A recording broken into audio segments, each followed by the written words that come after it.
Assalamualaikum warahmatullahi wabarakatuh.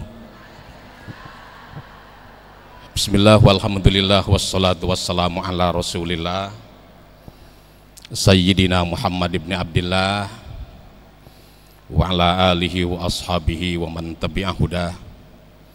La hawla wa la quwwata illa billah. Qalu subhanaka la ilma lana illa ma 'allamtana innaka antal alimul hakim. Rabbi shrah li sadri wa yassir li amri wahlul 'uqdatam min lisani yafqahu qawli. Hadratul mukarramin jamaah rahimakumullah, sedianya saya merencanakan untuk membaca kitab apa tuh Ukudul Jan ya, tapi waktu kayaknya tidak memungkinkan ya. Tapi itu halaman yang kemarin dikasih tahu itu sudah sampai pada persoalan itu ya. Ya saya terangkan, saya jelasin di sini. Bismillahirrahmanirrahim. Jamaah rahimakumullah. Allah Subhanahu wa taala selalu memperlihatkan keadilan pada setiap hamba. Kondisi manapun yang Allah berlakukan pada hamba selalu diimbangi dengan hal lain agar hamba itu diajak untuk setidaknya kalau tidak bersyukur ya bersabar. Hatta ketika seseorang menjadi orang yang kurang beruntung dalam perolehan nasib dan kehidupan ini, sebutlah dalam kaitan hubungan keluarga atau rumah tangga yang terdiri dari suami dan istri. Ceritanya kan di situ ya, tentang seorang soleh yang beristrikan perempuan yang luar biasa su'ul kholqi, su'ul adab, berperangai buruk, sehingga ketika ada salah seorang saudaranya datang bersilaturahmi, dia bertanya tentang suaminya, kemana suamimu, gitu ya. Apa jawab perempuan itu? Oh, dia sedang pergi mencari kayu bakar. La raddahullahu ta'ala, moga-moga Allah bikin dia kagak balik lagi. Paham maksudnya ya? Kalau bahasa kita mah, dia lagi pergi nyari kayu bakar, mati kali sekalian di sono gitu ya, kagak balik-balik lagi, mudahan jangan balik lagi gitu. Ini kan gambaran seorang istri yang luar biasa su'ul adab kepada suami, buruk perangai. Di sisi lain, si soleh ini tetap bersabar menghadapi sifat istrinya yang begitu jelek. Perlu dicatat bahwa kalau ada seorang suami yang bersabar atas perilaku jelek istrinya, maka Allah bisa jadi menundukkan makhluk lain sebagai hiburan bagi dirinya untuk menggantikan kenyamanan hidup yang dia tidak dapatkan dari istrinya. Yang terkaget-kaget adalah tidak lama setelah itu seorang soleh tadi datang dari pencarian kayu bakar, dan hebatnya adalah kayu bakarnya justru malah dibawain oleh seekor harimau. Harimau, binatang yang begitu buasnya, Allah tundukkan hatinya untuk laki-laki yang sabar ini. Kenapa? Karena dia tidak memperoleh kesenangan bersama istrinya, maka untuk hal lain Allah gantikan sebagai sebuah kesenangan yang tidak terpermanai. Ini. Tapi yang terjadi setelahnya, tahun kemudian, saat saudaranya kembali bersilaturahmi pada soleh ini, orang soleh ini, dia sudah dapati istrinya dengan perangai yang berubah, yang berbeda 180 derajat. Didapatinya istrinya sudah sebagai seorang perempuan yang solihah, bersopan santun, hormat dan taat pada suami. Seperti pada perjumpaan kunjungan pertama, sang soleh tadi sedang mencari kayu bakar, ini pun sama, sedang mencari kayu bakar. Tapi yang berbeda adalah ketika seorang soleh itu sampai ke rumah, justru dia memikul sendiri kayu bakarnya. Saudaranya bertanya, loh kenapa berbeda dari pemandangan dulu? Dulu sampean ngambil kayu bakar dan kayu bakarnya dibawain seekor macan. Sekarang kenapa malah bawa sendiri? Apa jawab laki-laki soleh tadi?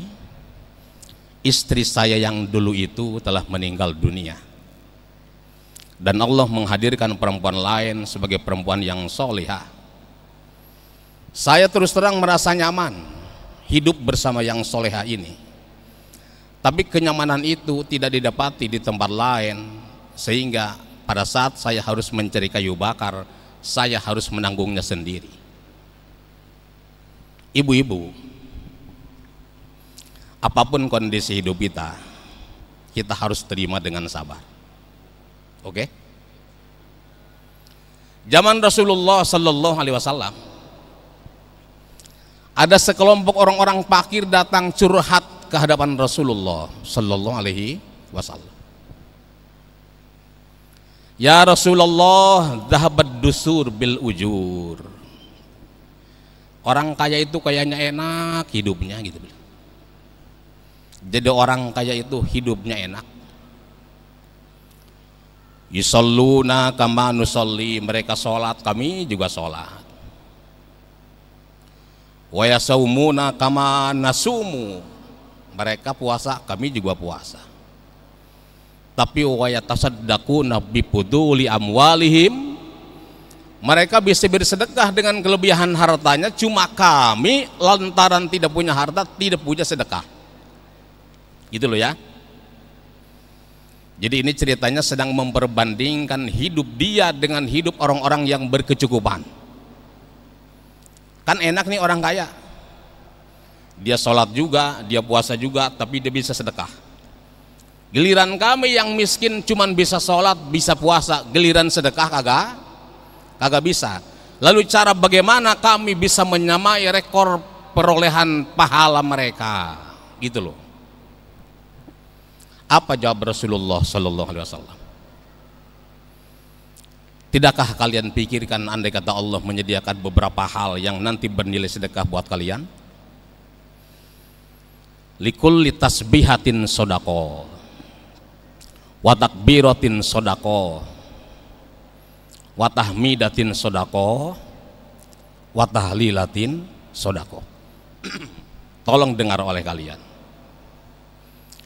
Kalaupun kalian tidak bisa sedekah dengan harta dari lantaran tidak punya harta,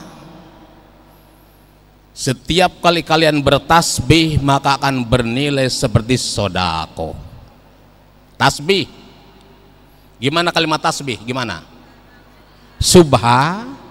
Subhanallah, maha suci Allah. Baca bu, Subhanallah, Subhanallah, Subhanallah, minimal 33 kali setelah habis sholat. Setelah itu apa? Alhamdulillah. Itu alhamdulillah dalam istilah sebutnya kalimat apa? Tahmid. Alhamdulillah, alhamdulillah, alhamdulillah. 33 setiap habis sholat, bukan setiap sholat, setiap habis sholat.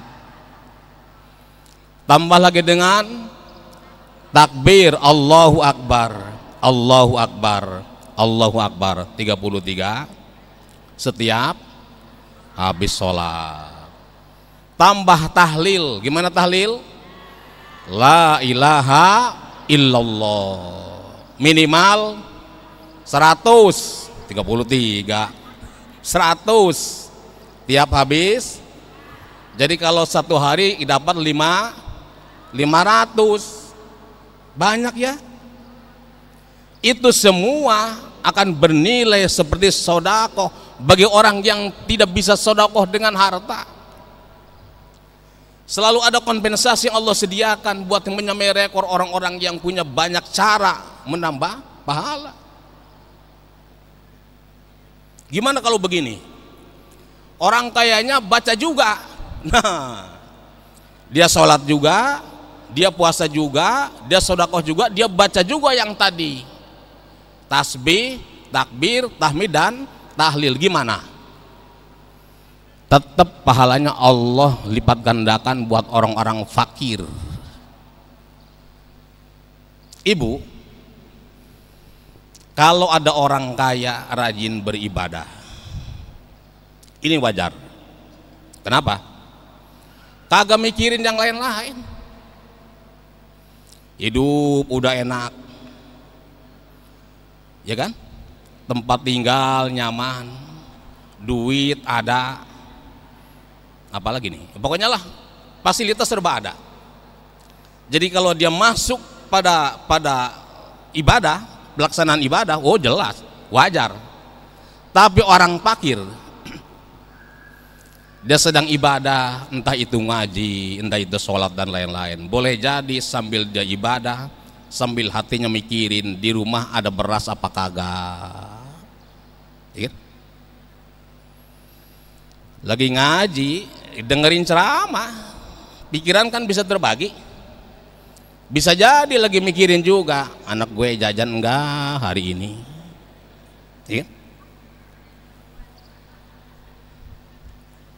Terbagi pikirannya dengan persoalan-persoalan yang sebetulnya dia juga butuh untuk itu, tapi juga tetap bisa melakukan ibadah. Ini luar biasa. Jadi kalau ada dua orang kaya dan orang fakir, sama-sama ibadah, sama-sama melakukan kebaikan, mesti pahalanya Allah lebihkan buat orang-orang fakir sebagai bukti keadilan Allah Ta'ala. Maka bersabarlah, manakala kebetulan Allah takdirkan kita menjadi orang-orang fakir. Bu, Nabi berdoa kepada Allah untuk dijadikan sebagai seorang fakir. Allahumma ij'alni fakiron, ya Allah jadiin saya orang-orang fakir. Kata Nabi, ya tapi ibu-ibu jangan nyontoh. Kondisi fakir itu hanya untuk disabari, bukan untuk diinginkan. Gak usah kepengen jadi fakir lah, kelasnya beda kelasnya, ya. Kalau dengan menjadi fakir jadi kacau hidup gimana coba? Sedangkan ada satu pernyataan Rasul, kadal fakru ayyakuna kufro. Terkadang kefakiran malah membuat seseorang pada kekufuran loh. Apalagi udah fakir harta, fakir ilmu, bahaya.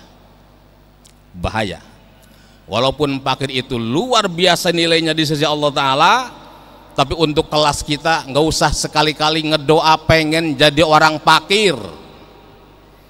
Malah kita berharap moga Allah jadikan kita sebagai orang-orang yang berkecukupan, cukup harta, cukup sandang pangan, ya cukup dengan hal-hal yang menyebabkan kita merasa bahagia dalam hidup, supaya nantinya bisa tertanam rasa syukur dalam diri kita pada Allah Subhanahu wa Ta'ala. Mudah-mudahan kita semua, ibu-ibu, bapak-bapak yang hadir saat ini, Allah berikan keberkahan. Apa itu berkah? Apa? Al-barakatu ziyadatul khair.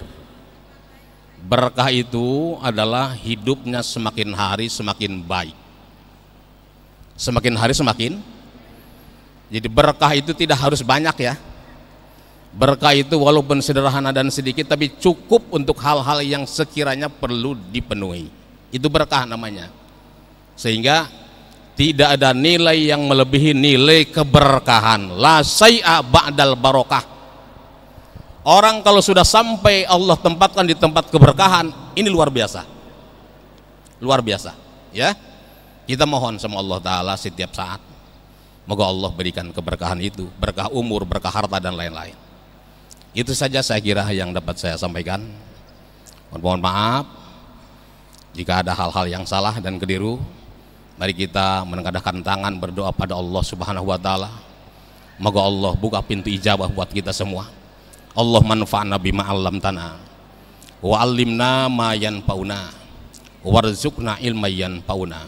Allah mabarik fi dzurriyyatina wa la tadurruhum wa waffiqhum li ta'atika warzuqna birrahum waj'alna wa iyyahum min ahlil ilmi wal khair wa la taj'alna wa iyyahum min ahlil jahli was su'i wad dhair.